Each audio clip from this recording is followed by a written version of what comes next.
नमस्कार, आईमा मीडिया में आपका स्वागत है। लोकसभा चुनाव के पहले चरण की वोटिंग हो चुकी है और 88 सीटों पर दूसरे चरण की वोटिंग आज संपन्न हो रही है। मौजूदा वक्त में वोटर इतने जागरूक हो चुके हैं कि वे उन्हीं सियासी पार्टियों के प्रत्याशियों को जिताकर संसद भेजेंगे जिनके कार्यकाल में मुल्क ने विकास की बुलंदियों को छुआ है।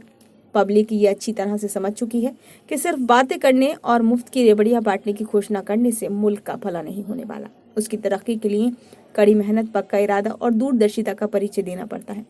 लोकसभा चुनाव में विपक्षी सियासी पार्टियों ने प्रचार के दौरान पब्लिक के सामने सत्ता पक्ष को निशाने पर रखकर अपने घोषणा पत्रों को पेश किया है। अब देखना यह है कि 5 साल में क्या परिवर्तन आया है और विपक्ष कहाँ है। पिछले लोकसभा चुनाव में कोई मुकाबला ही नहीं था। उसमें मुख्य विपक्षी पार्टी कांग्रेस ने बुरी तरह हार का सामना किया। 2014 से लोकसभा चुनाव का सारा गणित बदल कर रख दिया है। सन 2014 में पहले नंबर पर रही भारतीय जनता पार्टी की अगुवाई वाले एनडीए को तीसरे टर्म में भी अपनी प्रतिष्ठा बरकरार रखते हुए जीत की भारी उम्मीद है। सत्तारूढ़ दल के हिसाब से इस बार का मुकाबला 2 दलीय नहीं है, क्योंकि भाजपा ही 400 पार का नारा दे रही है। तमाम योजनाओं के बाद विपक्षी गठबंधन ताल ठोकने में नाकामयाब साबित हुए हैं। प्रत्याशियों की सबसे बड़ी कसौटी कर्मठता, ईमानदारी और सत्यनिष्ठा की पहचान है।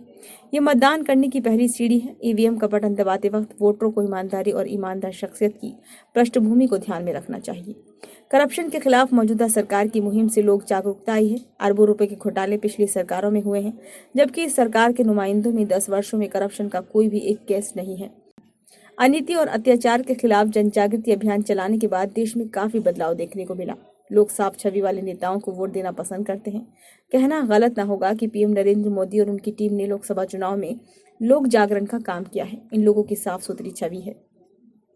इस बार बड़ी संख्या में युवा वोटर भी बढ़ चढ़कर वोटिंग कर रहे हैं। इनमें युवतियों की संख्या अधिक है। बेटी बचाओ बेटी पढ़ाओ की भाजपा की मुहिम से प्रेरित होकर युवतियों का इस पार्टी से खास तौर से जुड़ाव देखने को मिल रहा है। ये भी कहा जा सकता है कि इस चुनाव में लोक जागरण का काम जोरों से हुआ है।